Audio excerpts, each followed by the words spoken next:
So let that be my lesson, never to brag to the president about anything.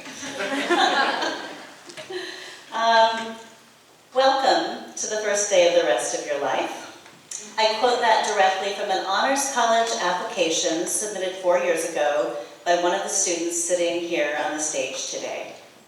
And I will be circling back to talk about those applications, but I'll wait a little, give you all some time to get nervous about what you might have written back in what probably seems like an entirely different lifetime.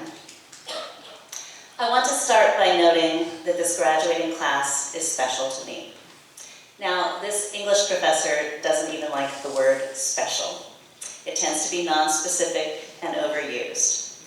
In fact, I said this same exact thing to last year's graduating class. But I do believe my claim here is still valid. So here I go with Dr. Craig's last language lesson. Last lecture from me you get. The Oxford English Dictionary, which is the only dictionary, important to know, defines special as having a close or exclusive connection with a specified person, thing, or set.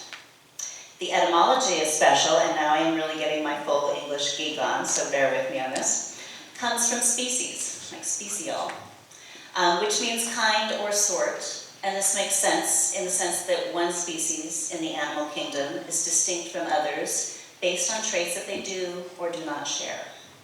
So here's why I can get away with describing both the class of 2023 and 2024 as special to me. Last year's class started in the Honors College the same fall that I did. We were all new and nervous and growing into our honors experience together. We shared that.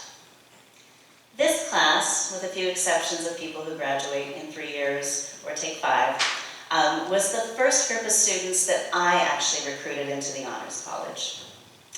I had never served on the Honors Admission Committee before, so yours was the very first set of applications that I evaluated. You became the standard for everybody I read about afterwards. I read every single application you submitted back when you were still imagining yourselves on a high school graduation stage. You hadn't even gotten there. I know what your favorite books and movies were when you were 17. I know what you did last summer, and that's not a movie title I'm referencing. Or at least I knew that in fall 2019 with the first wave of college applications. I've seen your high school grades and your own explanations of why they were or weren't good indicators of your capacity for intellectual growth. I nodded in appreciation when I read how grades in high school can't capture one's capacity for creativity or resilience, and grumbled when you blamed your teachers for a B. I read a lot of inspiring and memorable personal essays. But what I thought would be most useful to think about today, as you sit here on the verge of launching your next adventure, is how you answered the question about your motivation to apply to the Cook Honors College. Why did you want to be here? What did you expect these past 4 years to be like?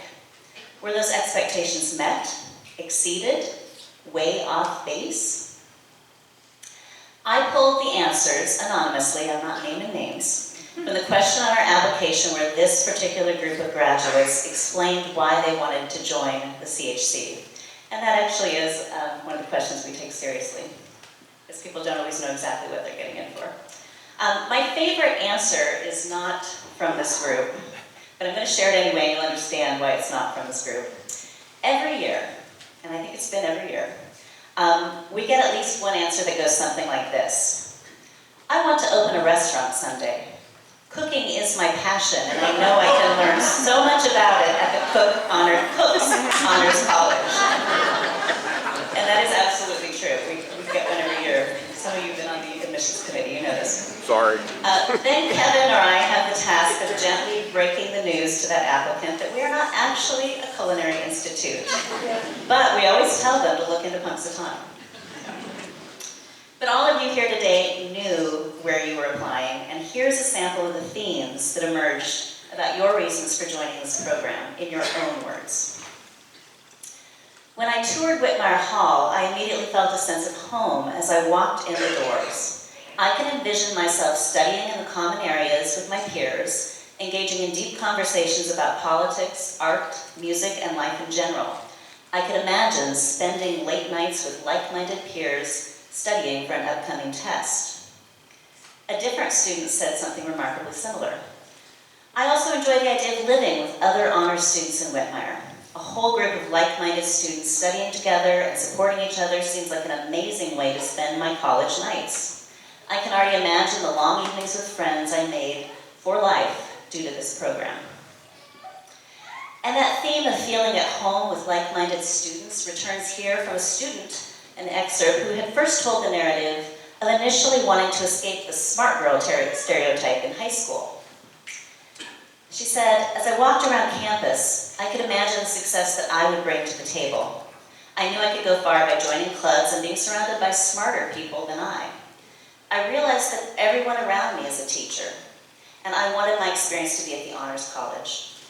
As I passed the Honors College Residence Hall, I didn't get a good look inside, but it inspired me to know how I would be learning in that very same place one day. I wanted to be that girl who was studying on a Sunday. I love how all of these students were imagining themselves into their futures. But of course, none of you applying in fall 2019 or early spring 2020 imagined a pandemic. You didn't live in Whitmire, but you found ways to connect anyway, probably because you'd already set your intentions in writing. One student wrote in their motivation to apply, starting college with a group of people that I see on a regular basis would be very beneficial to me, as it would be a great opportunity to develop a strong and supportive friend group that would follow me throughout my college career. Another wrote, having a close-knit group of honors student friends will ensure that I am able to connect well and thrive with them as we foster our academic success together. Now I know which two students wrote those quotes. And I can share that it was exciting to see that and know that they became close friends right off the bat, not knowing each other when they wrote these things, and have continued to have a very strong friend group since. I also guarantee you that a lot of the students sitting here today probably believe themselves to be the authors of those quotes, because so many of you have formed such incredible, lasting bonds through these past 4 years. And of course, much of the motivation to apply focused on striving for excellence. Here's a couple examples. My experience with a traditional education has been, to say the least, dull. My understanding of the Cook Honors Program is that it is not a traditional program. Another one said, by attending an honors college, I hope to learn how to deepen my problem-solving skills and to work through failure so I can grow as a student and as an individual. I like this one especially. Growing up, a common phrase uttered by my parents was to, quote, go the extra mile and don't just do what is enough to get you by. These words have stuck with me, the student says, throughout my life as a constant reminder of the type of person I want to become. This is why I am applying to the Cook Honors College, proven to be the extra mile at IUP. I like thinking of the Cook Honors College as the extra mile at IUP. To the parents who instilled in your child that idea of always going the extra mile, I say thank you, and I hope you feel we have done that for your children. To the families here who trusted us to educate and care for the most important people in your lives, I say thank you. As my own firstborn son prepares to leave for college this fall, I am keenly aware of what it takes to let go and let others play a significant role in shaping their lives. I assure you, these graduates up here have been a real blessing to us, too. I will confess they've driven us crazy at times, not gonna lie, but they have made everybody proud. And finally, to the parents of the students who returned from our study abroad in Iceland with new tattoos, I say I am not to blame. But truly, class of 2024, whatever your motivation was to join our honors college, we are so genuinely grateful that you did. And now it's time for us to let go and trust you and the wider world will shape each other in new and wonderful ways.